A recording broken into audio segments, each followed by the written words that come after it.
বরফ পড়ছে। এটা হচ্ছে আমাদের courtyard.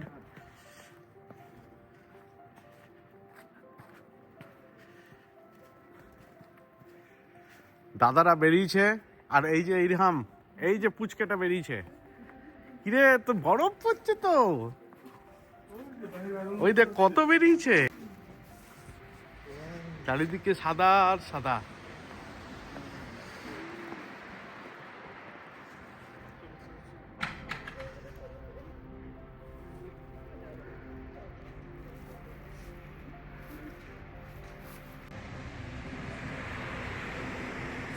First snowfall of this season.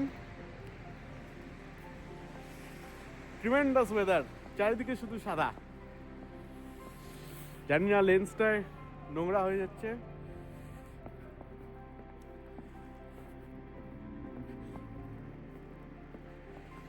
Look at this view.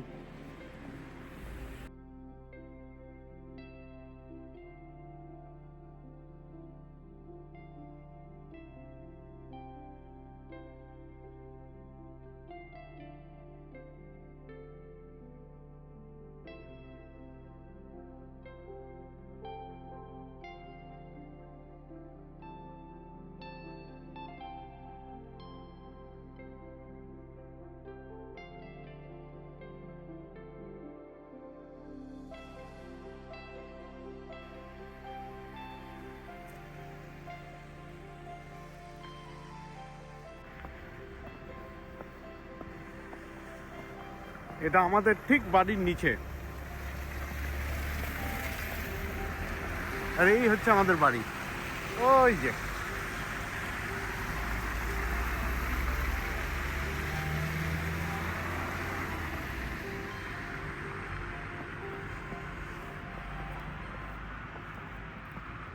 এটা first snowfall of this winter.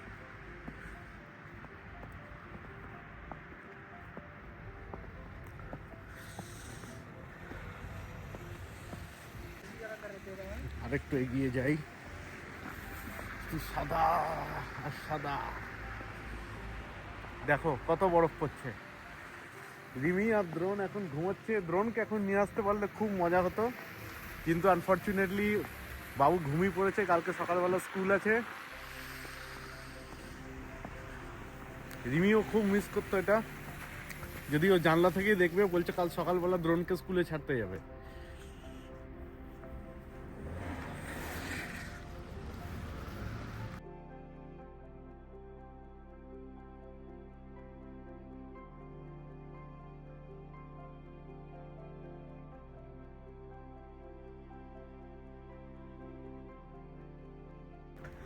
Wow.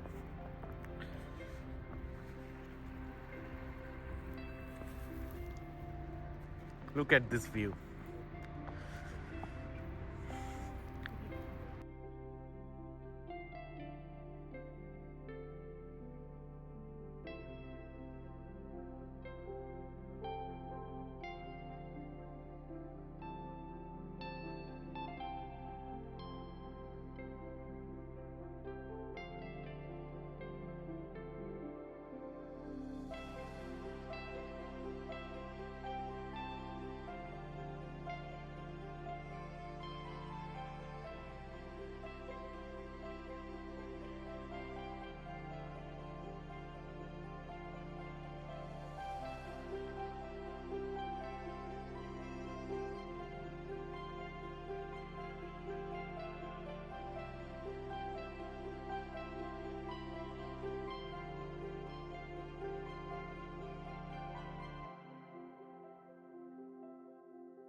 চলেই এসছি হাঁটতে হাঁটতে এই বাড়ির সামনে।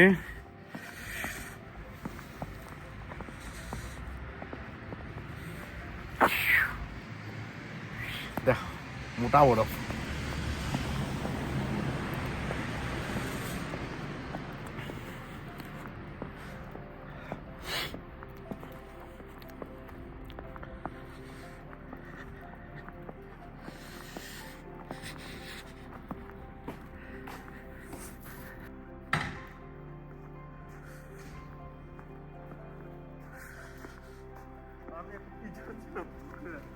ঘুরে আসুন।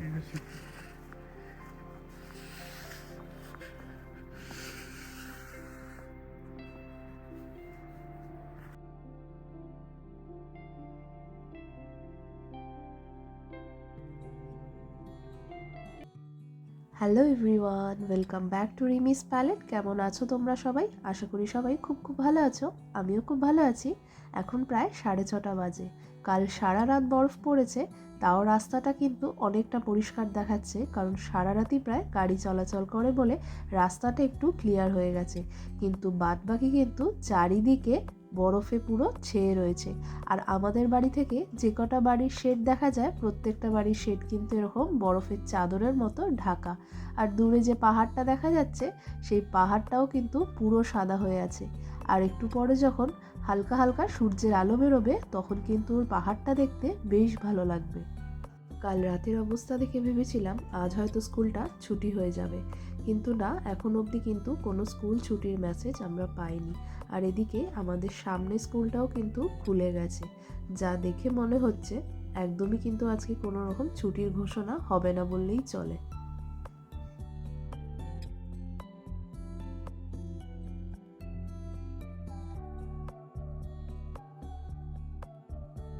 ভেবে তো ছিলাম হয়তো স্কুল থেকে একটা মেসেজ আসবে যে আজকে হয়তো ছুটি দিয়ে দেবে ডিউ টু হেভি স্নোফল, কিন্তু সেরকম কোনো মেসেজই পেলাম না।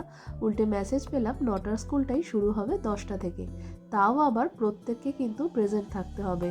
কোনো রকম লিভ কিন্তু আজকে ওরা গ্র্যান্টেড করবে না বা অথরাইজ করবে না, কারণ হতে পারে আজকে অনেকেই হয়তো বলতে পারে শরীর খারাপ বা কিছু। তাই জন্য দুটো মেসেজ পরপর পাঠানো হলো। একটা হলো 9টা স্কুল 10টায় হবে, আর একটা হলো কোনো লিভ আজকে গ্র্যান্টেড করা হবে না। তো যাই হোক, অন্যথা দ্রোণকে স্কুলে পাঠাতেই হবে। তাই আমি চলে এলাম এখানে একটু ব্রেকফাস্টের প্রস্তুতি করতে। কিছু না, একটুখানি সব রকম ফল দিয়ে, দুধ দিয়ে আর চিড়ে দিয়ে একটু শেকের মতো বানিয়ে নেব। সবাই এটাই ব্রেকফাস্ট করে নেবো, তাহলে বেশ খানিকক্ষণ পেটটাও ভরা থাকবে।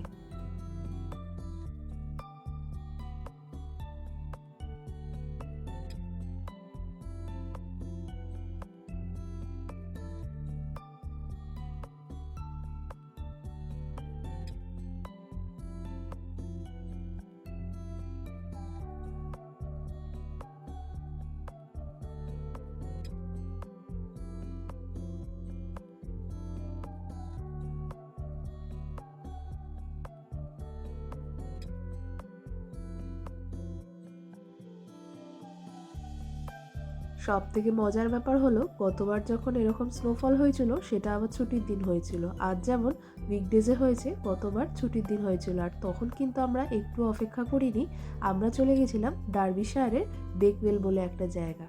ওই দেখো দুজনে মনে হয় যাচ্ছে। হ্যাঁ, ওর বাবা ওকে বলতে বলতে নিয়ে গেছে। আমরা কিন্তু সারা রাস্তা বরফ খেলতে খেলতে যাব। ব্যাস, এখন একদিকে পা দিয়ে ঠেলে আর একদিকে বরফ ছোড়াছুড়ি করতে করতে ওরা স্কুলে যাচ্ছে। এই বরফে কিন্তু পড়ার প্রচুর গল্প আছে আমার। গত বছর যে আমি কতবার পড়েছি তা গুণে শেষ করা যাবে না।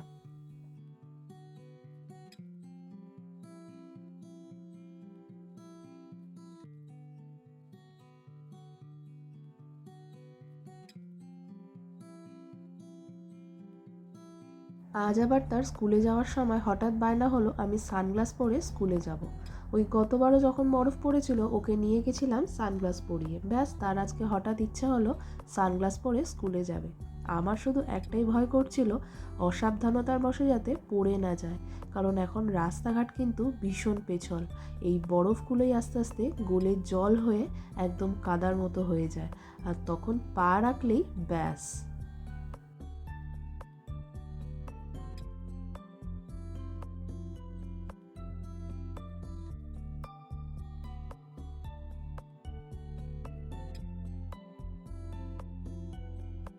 তাহলে স্নো দিয়ে হিট করতে হবে তো ড্যাডিকে। ড্যাডি কিন্তু স্নো খুঁজছে, কোথায় স্নো দিয়ে ড্যাডিকে হিট করবে। অনেকবার হিট করেছে।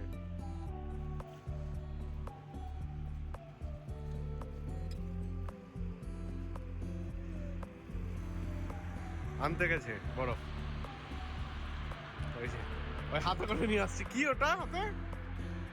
আস্তে, স্লোলি।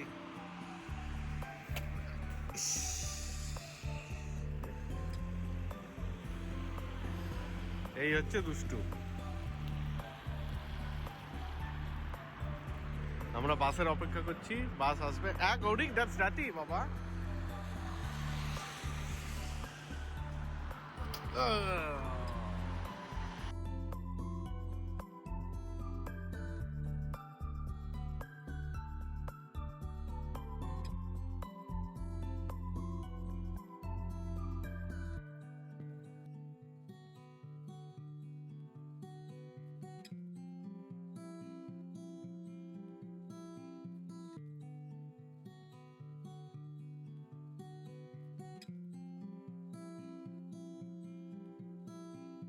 আমরা বাস স্টপে নেমে গেছি। এটা দ্রোণ স্কুলের বাস স্টপ। আস্তে আস্তে চ। এই যে দেখ কত বরফ, এই যে দেখ কত বরফ। এগুলো চাটে না বাবা। ও wow,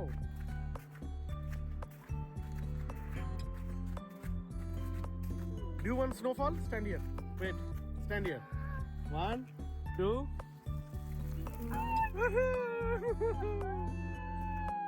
How was it? It's good. Good? Let's go. আবার এখানটা দাঁড়া। Ready? Steady? Oh, it's tough. Yeah. It's too slippery. Walk very carefully. Okay?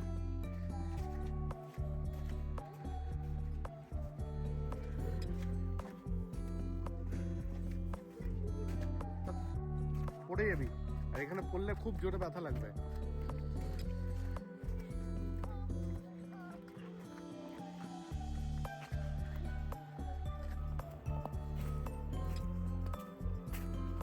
এটা দ্রোণের স্কুলের পেছনটা।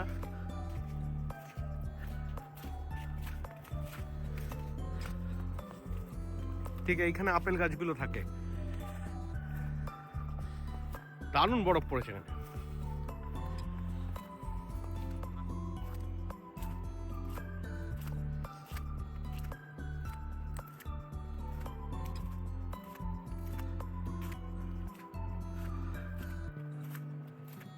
আর তেমনি ঠান্ডা, হাত ফাতার কিছু নাই, গ্লাভসেও কিছু মানছে না।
যাক, এই এত বরফ কবে নামবে কোনো ঠিক নেই। হয়তো খুব জোর 2 থেকে 3 দিন লাগবে সমস্ত বরফ গলতে।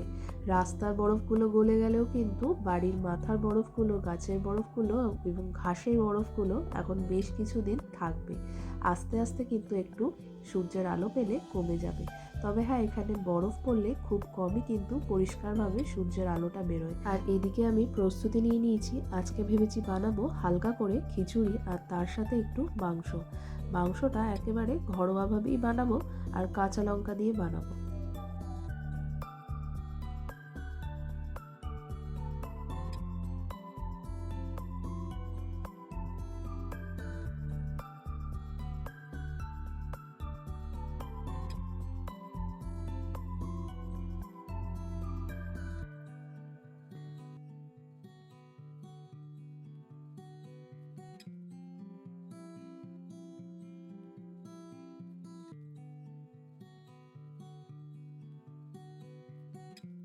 এরকম ঠান্ডাতে কিন্তু একদমই কিছু কাজ করতেই ইচ্ছা করে না। তাও প্রতিদিনকার খাবার দাবার তো বানাতেই হবে।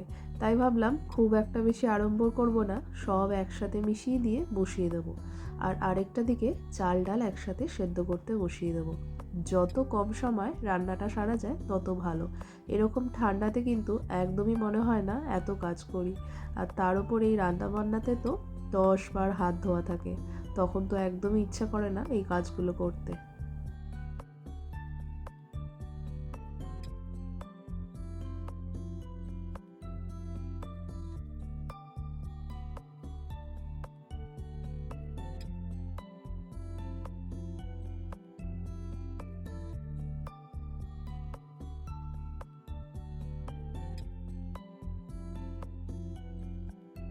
বেশ কয়েকদিন ধরে কিন্তু ভালো ঠান্ডা পড়েছে, তবে আজকে যে পরিমাণে ঠান্ডা পড়েছে বারবার একটা কথাই মাথায় আসছে, স্কুল থেকে বাইরে পার্কে বেরোলে দ্রোণ যাতে অবশ্যই হাতে গ্লাভস আর মাথায় টুপিটা পরে বেরোয়। বারবার বলে দিয়ে এসছি, তারপরে যদি ভুলে যায় আর কি করব। এই কিছুদিন যাবতই একটু শরীর খারাপের মধ্যে থেকে উঠলো, তাই জন্য বারবার একটাই চিন্তা হচ্ছে আবার না এই ঠান্ডার মধ্যে শরীর খারাপে পড়ে।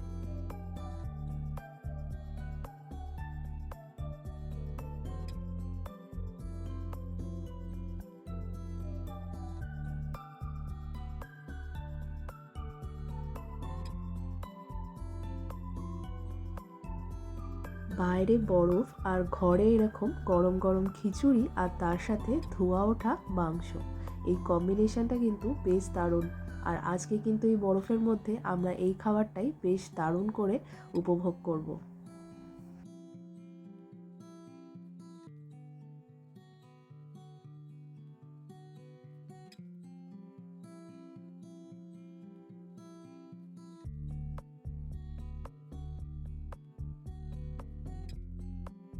এদিকে খাওয়া দাওয়া করে শুভও বেরিয়ে পড়ল দ্রোণকে আনতে।